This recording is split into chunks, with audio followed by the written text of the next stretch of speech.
Most of the checks for our regular running vehicles for Oz Armour Fest are complete. Now they're moving on to resurrecting vehicles that haven't started or been driven for a long time. Today, they're having a crack at the Yeramba, a 1940s Australian self-propelled gun built on a Grant chassis, sporting its original twin Detroit diesels. The boys have never worked on this system before, and we might be missing some critical components in the Yeramba. But luckily, we have a very complete vehicle to compare it with. I thought that I'd just scramble into the Grant so that you got a little bit of a reference point of what the controls and stuff look like with the Yeramba, even though this is biodegraded away quite significantly. Many of the controls are obviously the same that you'll soon see, including all the other bits and pieces. And also what's good is that this seems to be exactly the same vintage or series power pack as what the Yeramba has. So of interest is looking at things like throttle linkages and governor assembly and all this sort of thing, because it's completely 100% new to me. Thankfully here in the Yeramba you don't need a tetanus shot like you do with the other Grant to work on the thing, because there's significantly less rust here. What we've got, seeing as how it's got running two motors, we've got a start engine, stop engine for the left, start engine, stop engine for the right. 1 voltmeter because we've only got one generator. Yeah. We've got 2 temperature gauges, 2 pressure gauges, and I'm not too sure what that one is. Oh, so that's an amp gauge. Battery so that tells you if you're charging or too. discharging the batteries. Should mean that we're able to operate the engines sort of independently of each other. And then on the right hand side there, that's not connected to anything, but we're sort of maybe guessing that had something to do with the normal engine shut off. I've got like zero experience with the Detroit diesels, but like billions of other people have done, you've looked on a few YouTube videos and suddenly now you're an expert. So today I'm working on the Yeramba, and I believe I've fixed the water leaks and sorted out the dirty water that was in it, blocking it. Today we're going to see what the fuel filters and the oil filters look like. A little bit of persuasion. Okay, so we've got a little gauze canister. So we'll see what this looks like.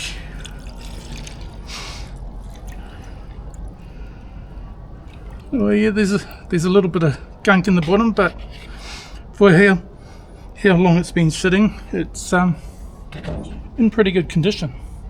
Get some numbers off that. We might be able to get an aftermarket one or a new old stock.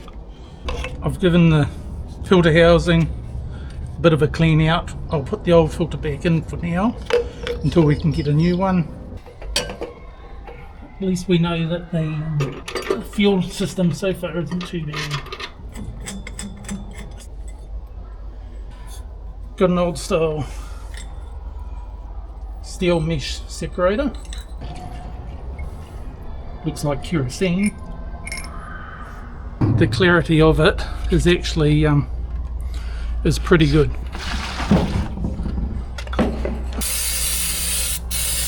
These are pretty good. You just need to give them a light clean out.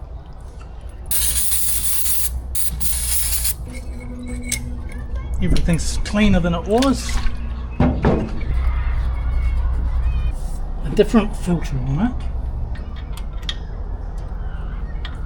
Okay, so it's still a bit murky, the same as the other side. Oh yeah, that's a little bit, not too bad. Running out of cleaner there. So we'll put that back together and we'll check the other fuel filter there. Right, let's see what this one looks like. Doesn't smell that great. Just looks like a stale diesel.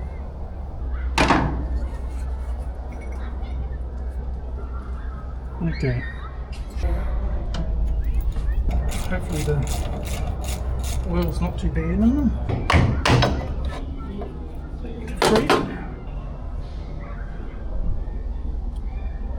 Well, at least we know it's got oil in it. It looks like it is going to do it, so that's really great. Check the other filter as well, but I can just put this straight back in for now.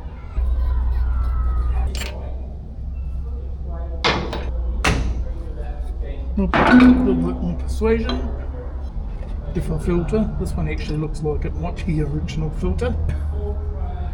Yep, that is definitely an old school filter, that one.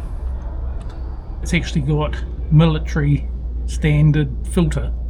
So, yeah, definitely the original filter on this side.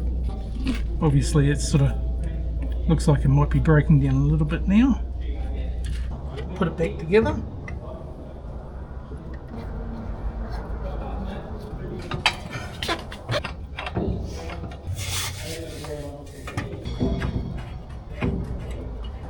Right, that is it. Got one cap there and another one there, and both of the lids are seized solid on them. I had to whack that one open to get to that, but hopefully be able to see how much fuel's in there. Use the right tools, see if I can get it with the shift. Oh yeah, that's nice and easy.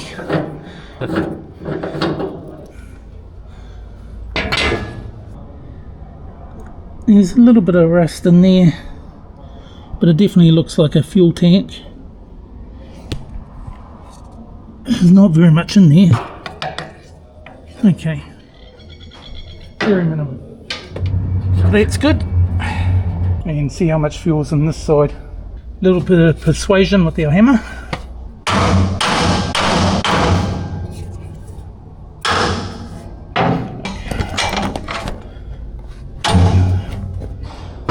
Tiny bit of movement in it.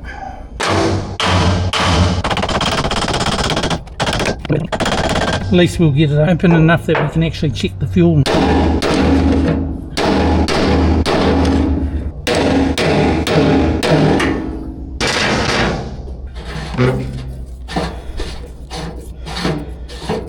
What's going on, man?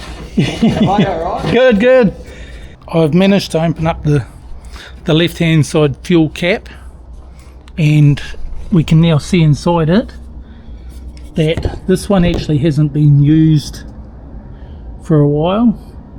So the other side that we've got looks like it's going to be the one we're going to use.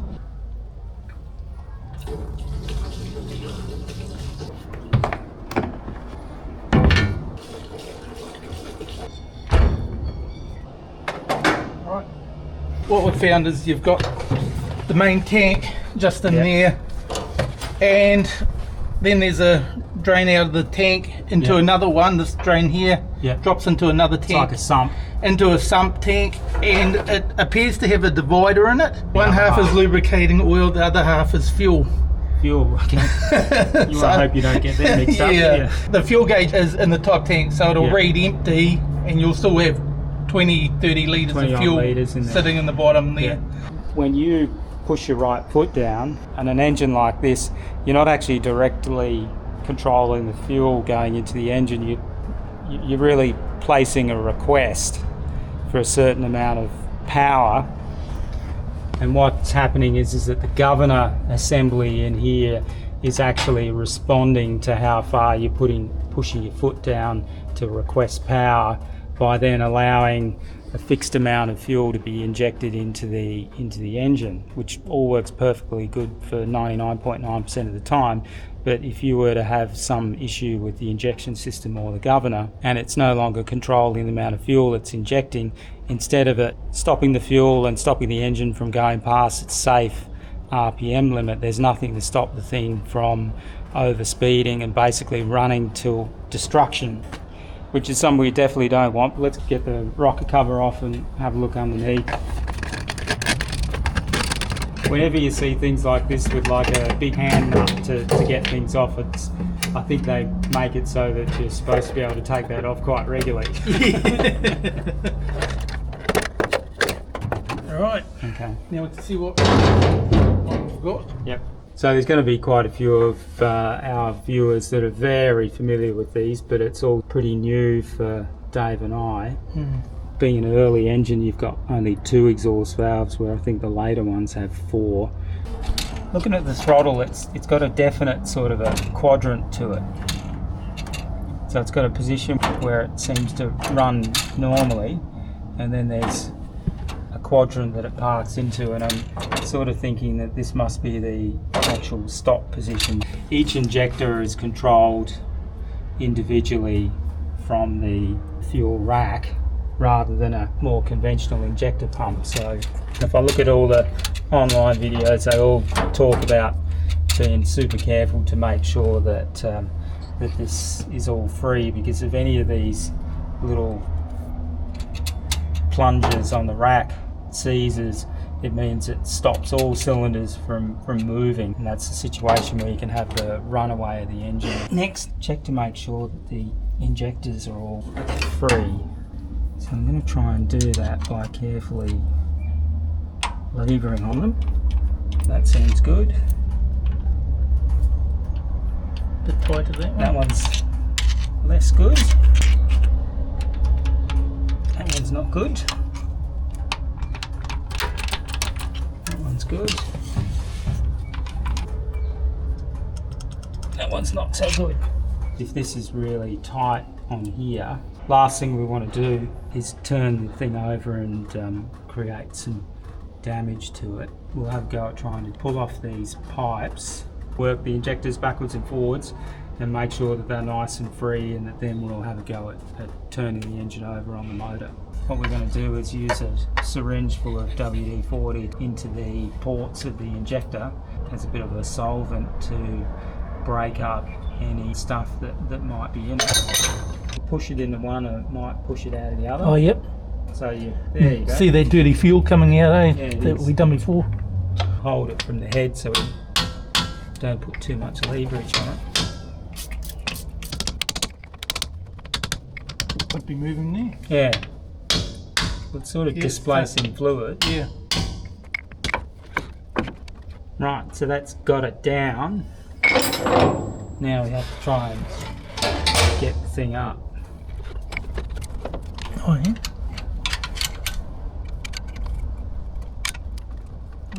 A little bit reluctant to jam the screwdriver in there. Let's syringe a bit more WD-40 into that.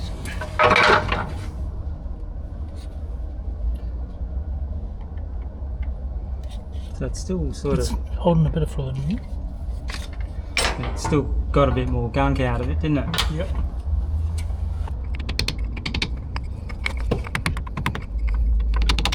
Sort of felt like it might have been moving a little bit. Yeah, I wonder if just give it a bit of a...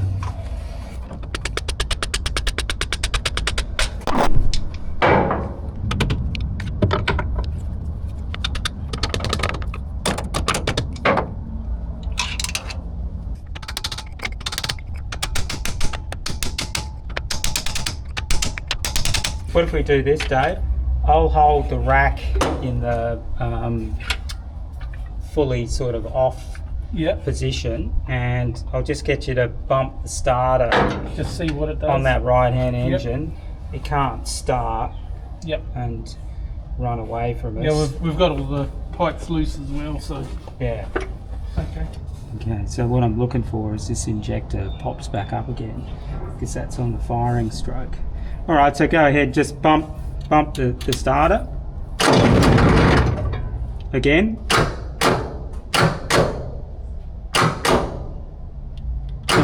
That was short-lived, wasn't it? It was.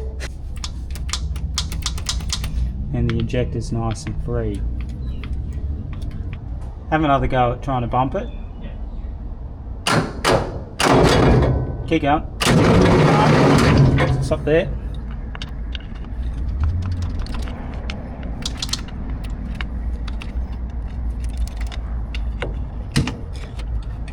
I reckon we're on a winner. No, Steve, today I've undone all the injector pipes off the injectors.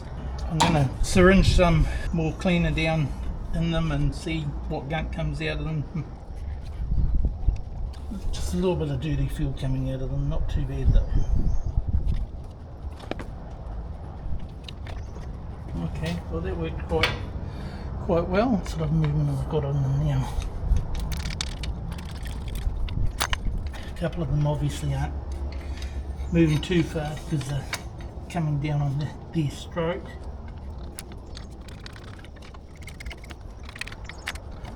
Give a couple of them a little bit of a tap and see if that helps.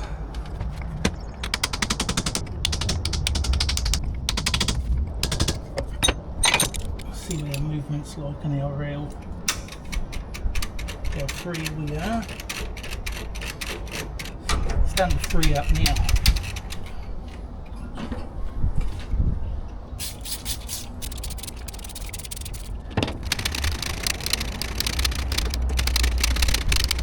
All the injectors are moving freely. Looks like it might not stick now. We'll just give it a little bit of a turnover while all the pipes are off, just to make sure the motor's going to turn over.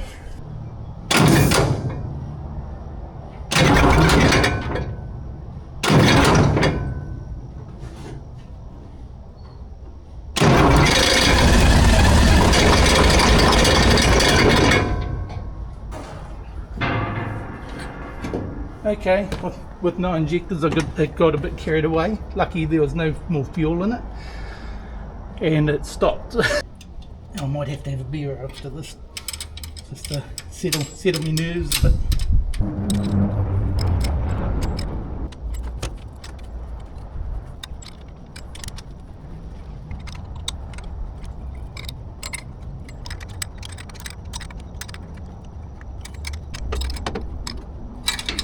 Alright, so that's all those done up. Dave's been busy as usual bolting everything back together and had a fun experience with how easy these Detroits want to start when everything's working properly. Down in here we've got the clutch lockout mechanism, which again is supposed to be connected to some cables which are on the instrument panel so that the driver can either lock out both clutches or lock out one and not the other for starting and doing other bits and pieces. But that's a problem for future Dave and Steve. What we want to do now is just make sure that the engine runs good and we're ready to progress to the next step. Yep.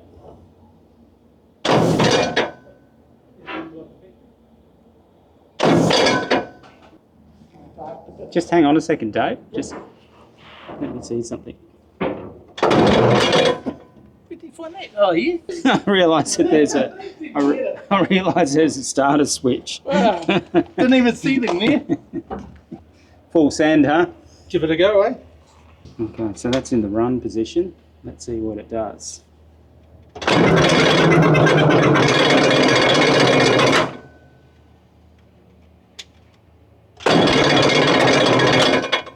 Set, jump back.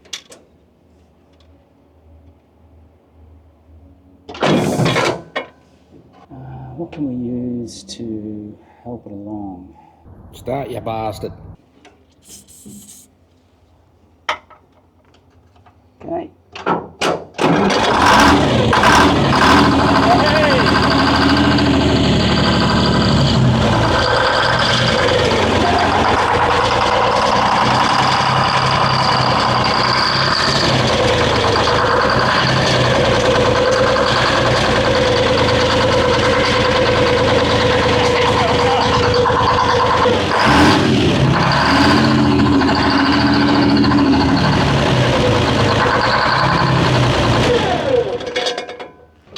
Yeah, the rack's nice and free, isn't it? Yeah, in theory, that with that one running, it should have bled half the system. Yes.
Yeah, I think we're going to have to come up with a bit of a solution for those throttles to get them synchronized a bit better. You can see how the hand throttle is probably needed to stop it from stalling, but on first impressions it sounds really good. Like the engine's got great oil pressure because you got oil coming up through the rocker shafts, and when these things aren't tuned properly they have this bad problem with hunting. They go so Other than it just stopping by itself every now and then, it sounded good. Yeah, it does.